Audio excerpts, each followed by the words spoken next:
Hallelujah, bago po ako magpasalamat sa ating pinakamamahal na Panginoon Jesus, ako po yung nagpapaabot ng pinakamataas na pagpupuri, paglulhati at pagsamba at pagdalakilay sa ating pinakamamahal na Panginoon Jesus po lamang. Hallelujah. At nais ko din po magpaabot ng luming paggalang at patbati po sa ating mong magulang sa ating pinakamamahal na Panginoon Jesus. Hallelujah. At sa hindi po malilimutang gininto ang turot aral po na ating dearly beloved and honorable Pastor Wildes Rada Almeida. Hallelujah. At sa ating pong dearly beloved and honorable Assistant Pastor Linus Almeida. Hallelujah. At nais din ko din po magpaabot ng pagbati at paggalang to their beloved children, to their respective families. Hallelujah. At sa ating beloved preachers, workers. Hallelujah. At sa ating pong mga minamahal na kapatiran at sa lahat po ng baguhan. Hallelujah. Pinagpalang hapon po sa inyong lahat. Hallelujah. Hallelujah. Ako po yung nagpupurit, nagpapasalamat po sa ating pinakamamahal na Panginoon Jesus. Kung aking pong sasariwain, mga minamahal, way back when I was in grade 6 po pa lamang, first time ko pong atakihin po ng hika na nandyan na kahit konting hagdan pa lang po na sa aking pag-akyat, nandyan na tumataas po agad yung aking balikat. Then nandyan na hinahabol ko po agad yung aking paghinga, mga minamahal. Then andyan na as I progress through my junior high, nandyan na almost every semester meron po akong 2 weeks na absent po dahil po sa karamdamang hika na yan. Hallelujah. Then andyan na sinabihan po ako ng aking beloved lola na magpagamit ka sa banal o basa natin, magpagamit ka sa water group. Nandiyan at first, nandiyan na nagtaka po ko or nagda-doubt po ko na sa water group, pero that's the mere definition ng bawal sa isang batang hikain, mga minamahal. Pero nandiyan na sabi ng aking beloved lola, magtiwala ka sa ating pinakamamahal na Panginoon Jesus. Hallelujah. Nandiyan na sa unat panalangin natin, dearly beloved and honorable pastor, nandiyan na gradually po akong pinagaling sa karamdaman kong hika na yan, mga minamahal. Nandiyan na, it's been years na hindi na po ko ulit inaatake, mga minamahal. Hallelujah. Then, nagpapasalamat po ako sa ating pinakamamahal na Panginoon Jesus dahil po sa hirap ng buhay, nandiyan na nag-aaral po kaming magkakapatid way back before when I was in junior high school sa public school dahil po sa hirap sa pinansyal, mga minamahal. Pero since lumaki po ako sa banal na gawain na nakakarinig po ako ng mga pinagpalang patotoo na nananalangin lang po sila sa ating pinakamamahal na Panginoon Jesus, nandiyan na pinagkakaloob po sa kanila yan na I tested my faith as I nandiyan na moving up po kami from junior high to senior high school, mga minamahal, nandyan na naghanap po ako ng isang private school, mga minamahal, para lang po maranasan ko lang po and matest ko po yung aking pananampalataya na nag-try po ako sa isang private school na almost for a year na kailangan ko pong magbayad ng 77,000 para lang po makapag-aral dyan, mga minamahal. Nandyan na nag-try po ako ng mag-try ng entrance exam na sa sobrang hirap po ng entrance exam na yan, mga minamahal, na hindi ko na po nasasagutan lahat, na nalilibanan ko na po ibang mga items dahil po sa sobrang stricto po nila sa oras, na after my exam na nandyan na nilehans ko na lang po yung test paper ko na yan, mga minamahal, na nilagyan ko na lang po yan na JMCAM, yung papel, mga minamahal. Andyan sa kabag at awa natin pinakamamahal na Panginoon Jesus. Andyan na pinasa po ko na ating pinakamamahal na Panginoon Jesus sa entrance exam na yan, mga minamahal. Hallelujah.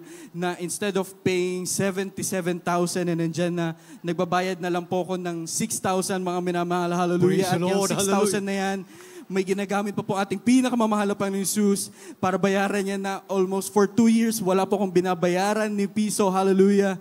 Then, since andyan po yung commitment ko po sa pagpapagamit, dahil po pinagaling po ako sa hika na ating pinakamamahal na Panginoon Jesus, na kahit may klase po ako, mga minamahal, nandiyan na lumiliban po talaga ako sa klase para lang po makapagpagamit sa ating pinakamamahal na Panginoon Jesus. And despite of those circumstances, mga minamahal, na nandyan na I graduated senior high school with honors po. Hallelujah. Glory to God. Hallelujah. Then, after my senior high school, andyan I tested my faith again, mga minamahal, na gusto ko po ulit makapag-aral ng libre, na I tried dyan sa isang premier state university dyan po sa Manila, na nandyan na hindi mo pa rin po ako binigyan natin pinakamamahal na Panginoon Jesus. Hallelujah. Nandyan na nakapag-aral po ko ng 4 years nang wala po akong binabayaran, mga minamahal. Hallelujah.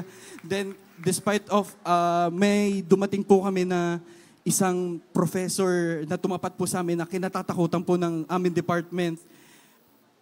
Then, nandyan na pinagpipray ko na lang po yan, mga minamahal, kasi malakas daw po siya magbagsak. Then, malakas daw po siya magbigay ng dos, mga minamahal. Then, konti lang po yung mga araw na pinapasukan niya po talaga sa amin noon.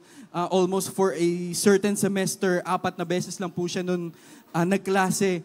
Then, 2 out of those 4 classes na yun, mga minamahal, niliban ko pa po yun dahil po nandiyan na sinasabihan po ako ng ating mga beloved kuya na may duty po sa dako ng Amoranto para po sa ating mga anniversaries, hallelujah, na nandiyan na pinagpe-pray ko na lang po yung professor na yan, mga minamahal, na dumating yung point ng bigayan na po ng grades, mga minamahal, nandiyan na nagpapanik na po yung mga klase ko kasi may mga bumagsak na po na nandiyan na nagpaulan pa po ng 2, mga minamahal, na halos wala man lang pong 1, mga minamahal. Then as I look, nung tinignan ko na po yung aking card, mga minamahal, nandiyan na nagulat po ako na 1 pa po yung nakuha ko dun sa subject na yun, mga minamahal, hallelujah. Nandiyan yung himala na once na inuna mo po talaga yung ang kalooban natin, pinakamamahal pa ng Jesus, andyan na hindi ka po niya gagawing buntod, pagkas ulo po, mga minamahal, hallelujah, hallelujah.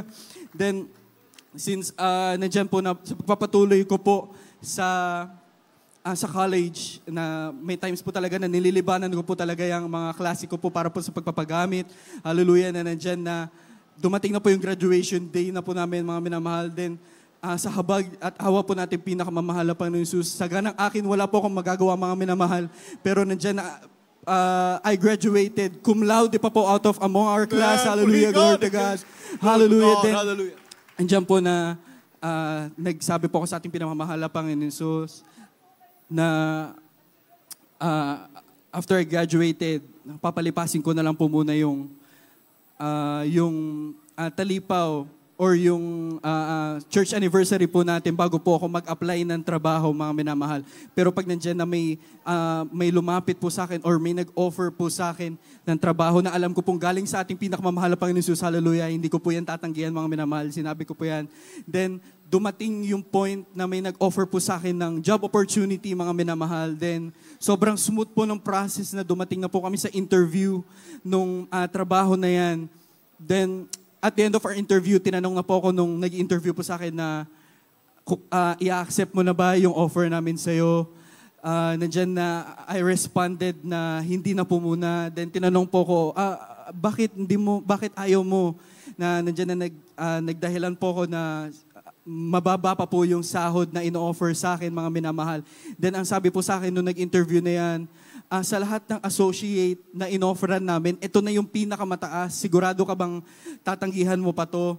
Then, I stand firm with my decision, mga minamahal, na ang sabi ko po talaga na pagkalooban po ng ating pinakamamahal na Panginoon Jesus na magpagamit po muna ako o magkaroon po ako ng trabaho, mga minamahal. Babalikan po ako ng nag-interview na yan, mga minamahal. Hallelujah. Then after a week, nandiyan na nakatanggap po ako ng tawag sa employer na yan, mga minamahal, na nandiyan na ino-offer na po ako ng mas mataas po pong sahod. Hallelujah. Na nandiyan na yung grabing pagpapala po na ating pinakamamahal na Panginoon Jesus. Sa madaling sabi, mga minamahal, tinanggap ko na po yung trabahong yan. Hallelujah. Then as I progress, mga minamahal, sa aking unang buwan, since lumaki po ako sa ating banal na ubasan, nandiyan na alam ko po yung pagbibigay ng first fruit. So, after my first month, nandiyan na hindi pa ako nakapag-start ng sakto ng cut-off. So, yung una ko pong sinahod sa unang buwan na yan, mga minamahal, isobra-sobra pa po, mga minamahal. Na nandiyan na nagtiwala po ako sa ating pinakamamahal na Panginoon Jesus. Binigay ko po yung buo. Wala po akong binawas dyan, mga minamahal, ni piso, na alam ko po na sa ating pinakamamahal na Panginoon Jesus ang nagbigay ng trabahong yan. Hallelujah. Then, after those first month, mga minamahal, na nandiyan na sunod-sunod na po yung mga pagpapala. Hallelujah. Na nandiyan na pinapirma na po ko nila ng aking job description na nagtataka pa po sila kasi pang-officer po dapat yung posisyon na binigay nila sa akin pero associate lang po ako. Hallelujah. Na nandyan na yung pagpapala is sobrang nandyan na, mga minamahal. Hallelujah. Then, as I progress na nandyan, may mga activities kami na overnight. Mga kasama ko po doon, mga officers. So, yung mga OT nila, mga minamahal, hindi po bayad yun. Then ako po yung natatanging isang associate na kasama po sa mga activities na yan, na sa kabagat awa at pagpapala natin pinakamamahal na Panginoon Jesus, na bayad po ko sa mga OT na yan, mga minamahal, hallelujah. Na nagpapasalamat po ako sa ating pinakamamahal na Panginoon Jesus, hallelujah. Na despite of being one of the highest paid na associate sa aming company, mga minamahal, nandyan na dahil sa opportunity binigay sa akin ng mahal na Panginoon, yung base salary na inoffer po sa akin na dapat siya sahurin ko po for a month is nakukuha ko lang po siya, mga minamahal, ng isang cut-off. Hallelujah. Hallelujah. Pinagpapasalamat sa ating pinakamamahal sa lahat ng mga pagpapalang yan. Hallelujah. Na hindi man po karapat-dapat na nandyan na ako po patuloy na kinahabagan at patuloy na ginagamit bilang isang mga awit sa ating banal na ubasan. Hallelujah. Na pwede kapasalamat sa ating pinakamamahal na Panginoon Jesus na last Friday ako po ay nagdiwang na aking kaarawan na taglay ang pagpapalang physical, pinansyal at higit sa lahat ang pagpapalang spiritual. Hallelujah. Ang lahat na kapurihan pa sa salamat ay sa ating pinakamamahal na Panginoon Jesus po lamang. Hallelujah. Hallelujah. Praise the Lord.